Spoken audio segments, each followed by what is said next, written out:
Hello and welcome to NewFilmmakers Los Angeles in partnership with Movie Maker magazine. My name is Danny DeLillo and we're here at the South Park Center. I'm delighted to be joined with Naiyah with her movie Grammable. Let's take a look at a clip. You working on that post? Get it done. Smiley face. Now, smiley face.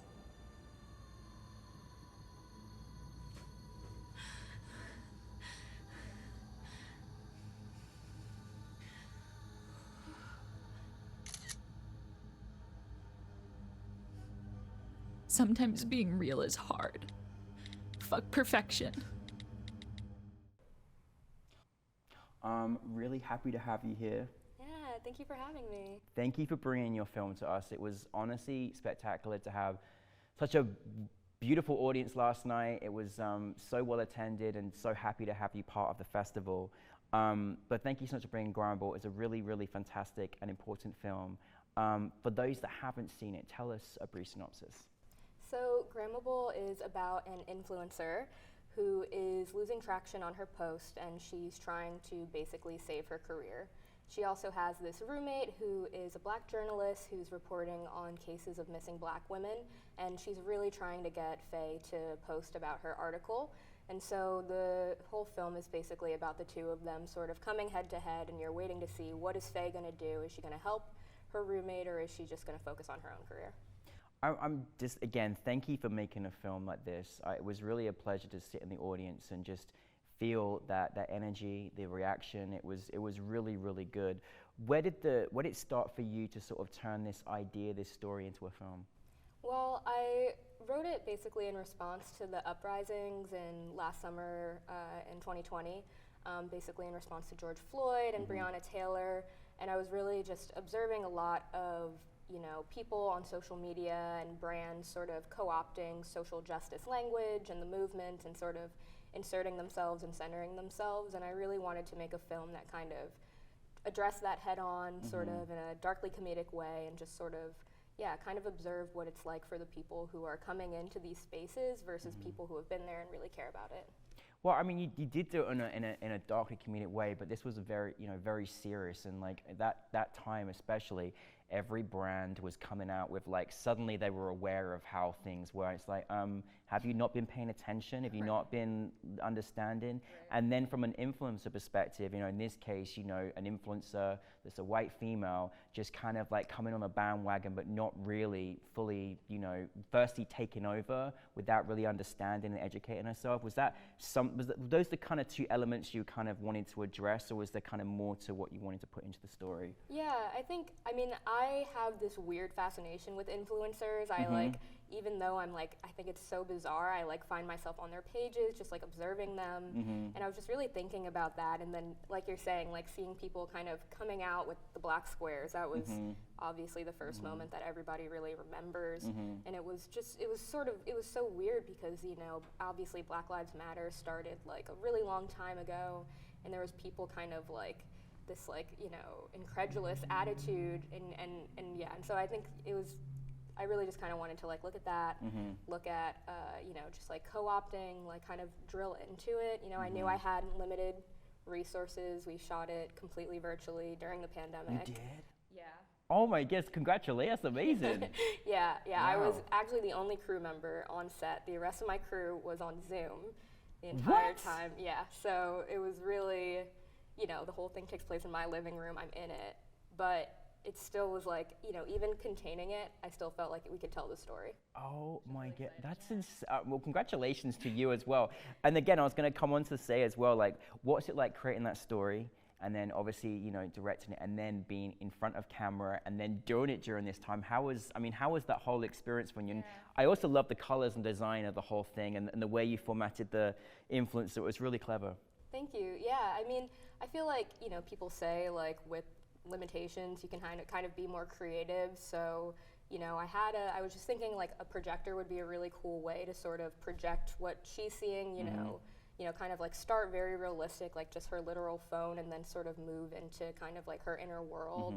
And I thought that would be kind of cool to play with. And, Yeah, I mean, I wasn't originally hoping that I would be in it. You did good. You did good. Yeah. Yeah, I mean, I used to act, Yeah. and you know, in undergrad, and so I kind of was like, had to pull myself back in there. It was definitely really difficult, like being on both sides of the camera and doing all the lights, doing all the camera work, doing all the sound, and just everything. But I mean, I was really grateful that my team was there for me, even virtually, to support me, and like.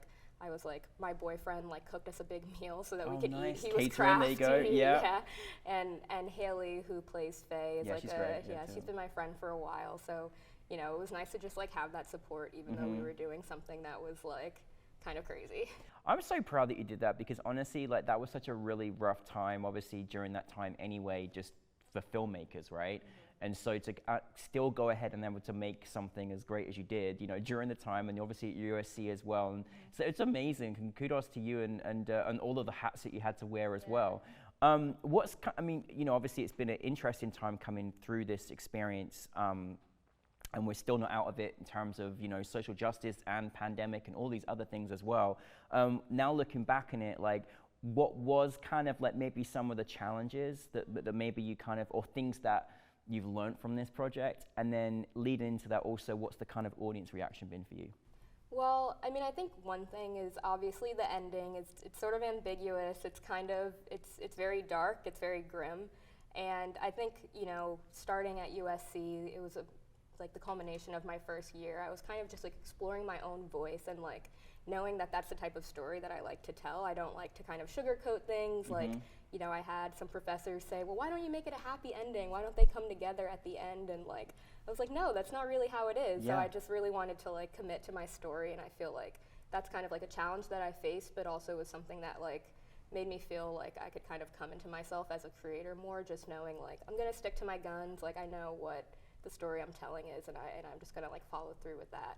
And I think, you know, ever since I've made it, the audience reaction's been really great. I mean, this was the first time I actually got to see it on a big screen. Oh, really? That's amazing. I know, yeah. So it was like the first time I saw it with a bigger audience, which was really cool. You know, I was kind of like, I was like, oh, I don't know what everyone's gonna think. But you know, I've sent it to a lot of people, and I think a lot of people kind of saw a lot of truth in it and really like recognized, you know, that it was speaking to a lot of stuff that everyone had been noticing and seeing and observing. So yeah, it's been really great to like share it with people. Oh, fantastic! And you know, and well done for sticking to what how you authentically wanted to tell your story. I think that's something that's so important, especially when that is the reality. You know, it's no need to do a Hollywood ending, because it really isn't a Hollywood ending. It's still ongoing, right?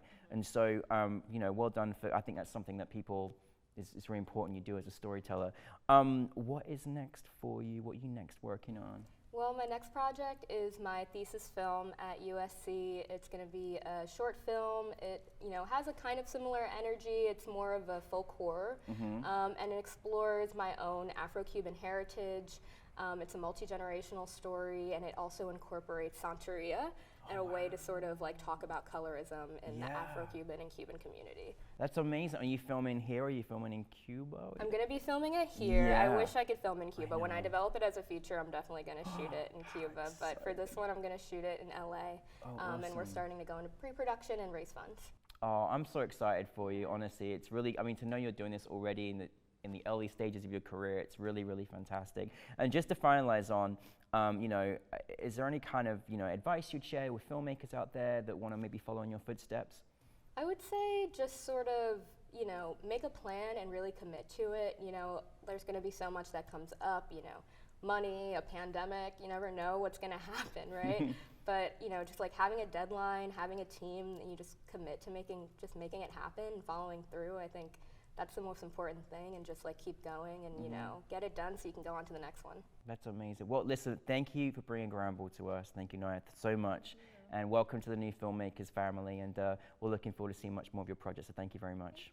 Thank you. Night, everybody.